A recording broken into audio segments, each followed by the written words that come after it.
Ayan na naman tayo mga kaibigan at welcome kayo dito sa channel na to. For today's video mga kaibigan, magpo-focus muna ako sa AC power nito, yung modified sine wave na inverter. Yan, habang naka-charge. Gusto ko kasi makita kung pwede bang habang naka-charge ginagamit natin yung AC. So ito yung oras 7:41 ng umaga, December 2. So malapit ng Pasko mga kaibigan Ayan. At habang busy si solar panel na nakatingala dun sa may puno, susubukan ko yung DC fan. Yung DC fan na to is nakakonect dun sa power supply. Ayan. Yan yung sinaksak ko. So malakas naman siya mga kaibigan. Maririnig nyo yung ugong nyan. Yan, nakakonect siya sa XT60 XT60 na connector. Ayan no.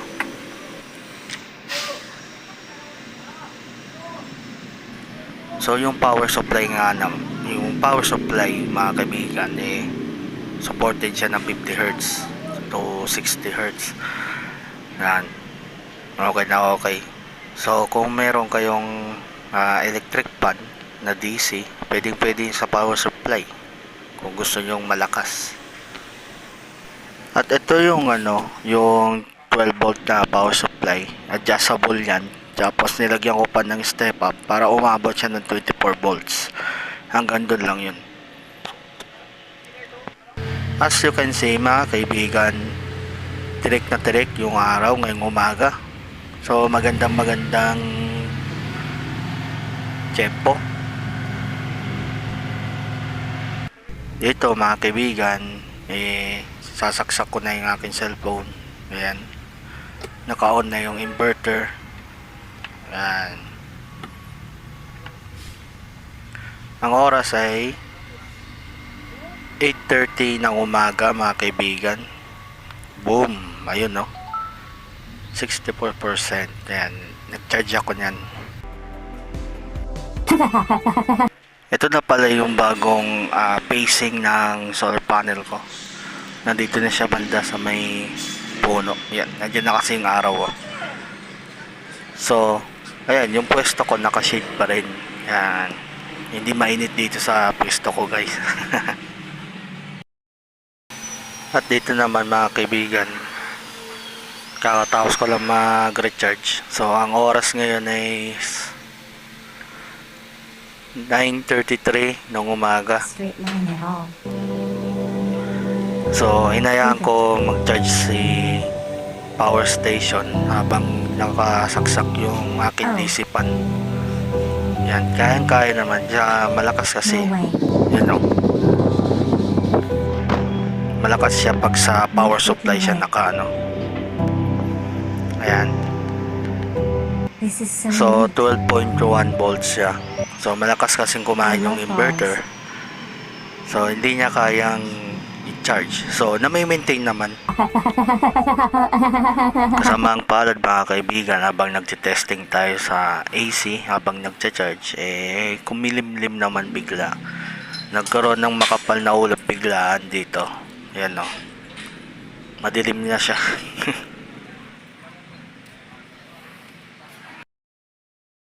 At habang makulimlim, tinanggal ko muna yung load, tsaka pinatay ko muna yung inverter para makapag-recharge siya ng maayos. Ayan no. 10:24 ng umaga. Ayan. 12.4 na siya. Pagkalipas ng 10 minutes mga kaibigan, nagpakita ulit si Haring Araw. Yan no. So napakaliwanag niya ulit. So yung solar panel ko is abot na ng liwanag ng araw. Kaya makapag-recharge na ito ng maayos. Ayan. Kasi solar panel At dito ay bumalik na ako. Ayan, nakapatay pa rin yung power station at muli kong binuksan. Yan, na 12.6 siya mga kaibigan. So, mainit-init na, kaya ibabalik natin yung DC fan. Kasi napakainit na nito mga kaibigan. Nandito na sa bubong ko yung araw, yung liwanag ng araw, mainit na. Nakalimutan ko buksan yung inverter. Ayan, oh. Ayan, nagbukas na siya ulit. Ayan, maya ulit mga kaibigan para sa update. Ayan.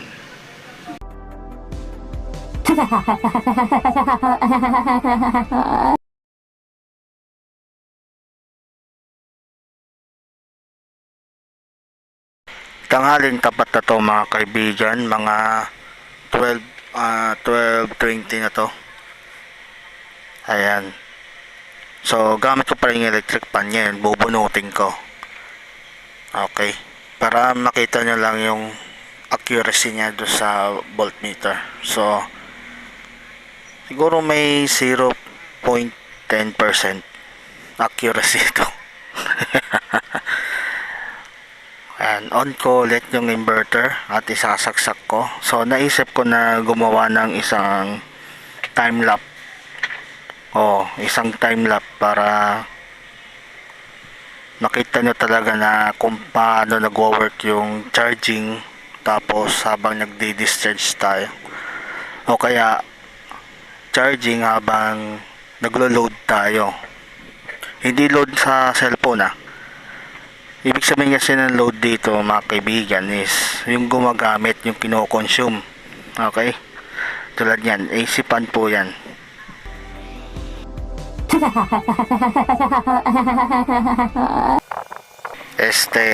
DC fan pala, sorry. So on time natin ngayon is 12:27. Ayan, naka-time lapse po siya. So kung mapapansin nyo dun sa SCC, ayun, no? Bilis ng blink. So, naka-time lapse po tayo. So, panoorin nyo na lang guys. Ano to charging during load test. Doon sa inverter test natin. Okay?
Ayan mga kaibigan, ang haba ng oras na yon pero pinaikli ko lang.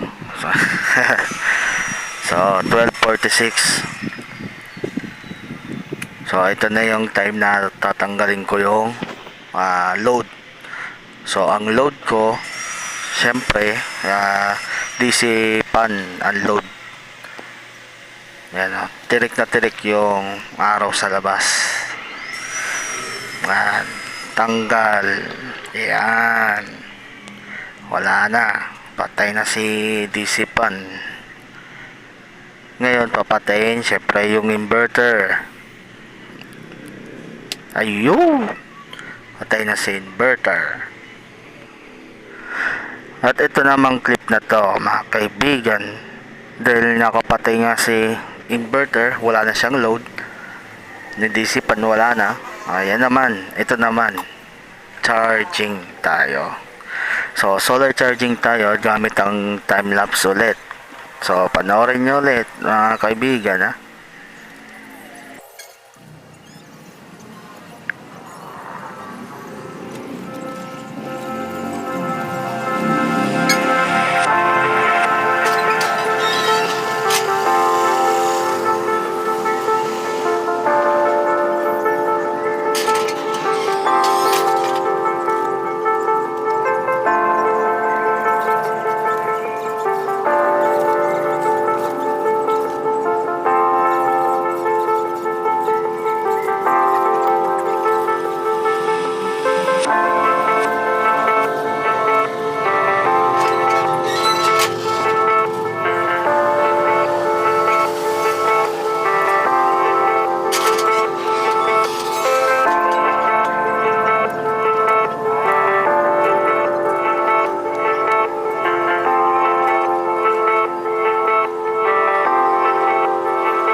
Yan mga kaibigan, natapos din yung time-lapse sa pagcha-charge habang nakasaksak yung aking DC pan, no?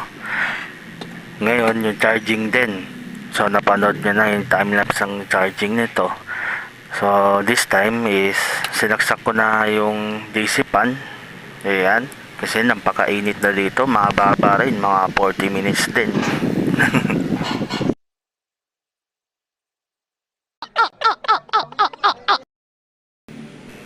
Yan mga kaibigan, ito na yung update. Yan, makikita nyo, nag-charge pa rin siya. Pero, nagsabay na ako ng mga ilang devices. Yan na nakakonek sa aking car adapter. Ang oras is 2:40 ng hapon. Yan.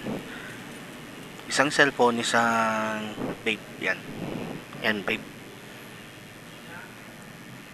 Ayun, no, nakasaksak sila. So habang nagcha-charge ako dun sa AC, itong pinagkukuha ko ng video. Yan yung oras mga kaibigan. So maya maya check natin ulit. Haha. Pagkalipas ng 30 minutes mga kaibigan, hindi pala siya nagcha-charge. Ayun, ngayon ko lang siya na nakita.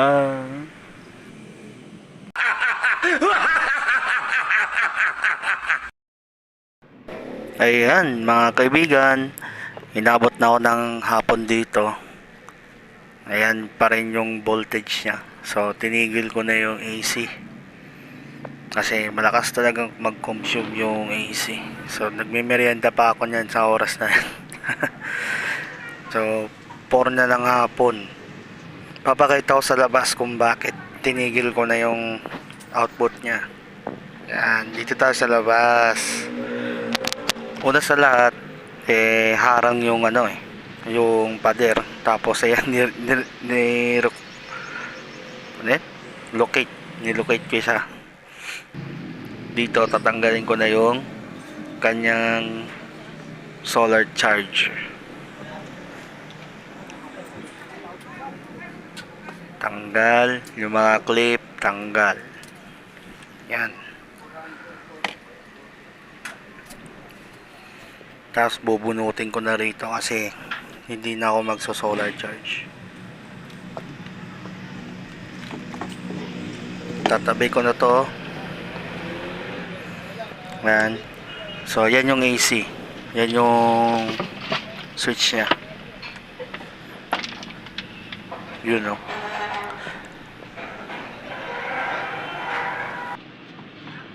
Yung charger pala nito na AC, built-in na siya dun sa loob niya. Yan, cord na lang yung nasa labas. Yan, kasi ayaw ko magbitbit ng power brick. So, binil-in ko na lang siya dun sa loob. So, may switch siya dun sa, papunta dun sa battery. Wala kasi siyang blocking diode. So, switch na lang. Ayan, hintayin ko na lang ito hanggang mamaya. So ngayon lang akong gumamit ng AC itong mga alas 4 ng hapon. So ayan, worth it naman yung maghapon na solar charging habang nag-output tayo sa inverter. Pero ang masasabi ko is hindi recommended yung inverter kasi malakas siya mag-consume. Ayan mga kaibigan, sana nakaabot kayo dito sa dulo ng aking video. Ang oras natin is 4:38. So mag 4:40 na siya. So ito ngayon, yung pag nagso-solar charge kayo tapos mababa lang yung input, kunwari yung sa akin is 20 watts. Katumbas po yun ng 1.3 amps. Okay? Yung 20 watts na solar panel, katumbas lang yun is 1.3 amps. So kung gagamit kayo ng AC tapos mo modified sine wave pa, wag na. Dapat mga pure sine wave tapos mga mababang lang, okay, mababang ano ba tawag dito, basta yung mababa lang mag-consume na kunwari yung mga cellphone lang. Yun lang i-charge nyo dito.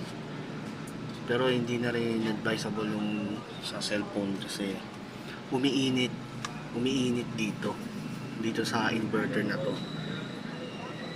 So ang magandang gawin na lang dito is saksakan na lang to ng ilaw ng mga 10 watts kasi mga 60 watts naman yung rated na wattage nito. So okay na to pang ilaw. Tapos dito na lang kayo mag-charge sa DC. Yan. Kung meron din kayong ilaw na pang DC, yan, i-connect nyo sa terminal ng mga power station nyo. Tulad nito, meron akong DC na red light. Ayun. Yan, tapos yung ano pa mga kaibigan, yung DC pan.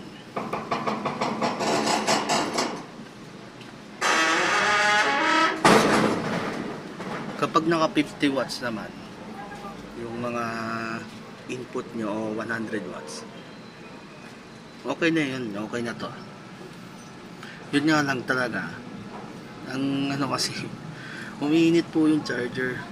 No, umiinit yung charger pag modified sine wave tapos 50 Hz. So may bibili na kung bagong inverter na 500 watts na Bosca. Yun yung bibiling ko. Modified sine wave pero 60 Hz. Itatry ko naman siya dito. So magkoconnect ako rito ng connector niya somewhere dito sa output. Yan. Pero sa ngayon is pag ganito yung kunin ko yung box.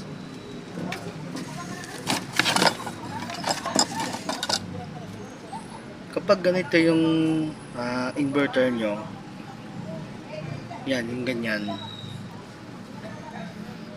220 watts. So syempre kung ikaw yung taong may ginagamit yung ganito, na-experience mo na yung umiinit yung charger, umiinit yung cord. Umiinit talaga. So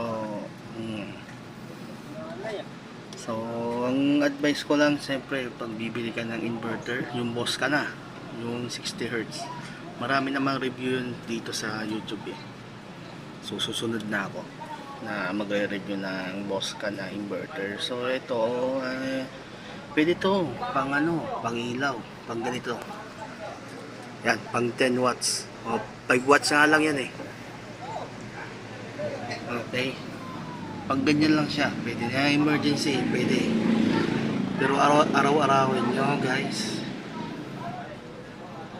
Depende rin eh. Kung saglit nyo lang gagamitin, diba? Depende. Nasa experience na yan. Basta ako, yun, hindi ko advisable yung inverter. DC na lang talaga yung gagamitin ko niyan. Yun, nakasaksak pa ako sa AC yan.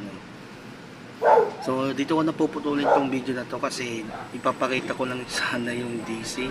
So marami na tayong DC testing dito. So mag-ingat na lang tayo sa mga ganito. Okay, mga kaibigan. Bago ko makalimutan mga kaibigan, maraming salamat sa mga nag-subscribe ng aking YouTube channel. Sana patuloy pa rin kayo sumuporta sa akin.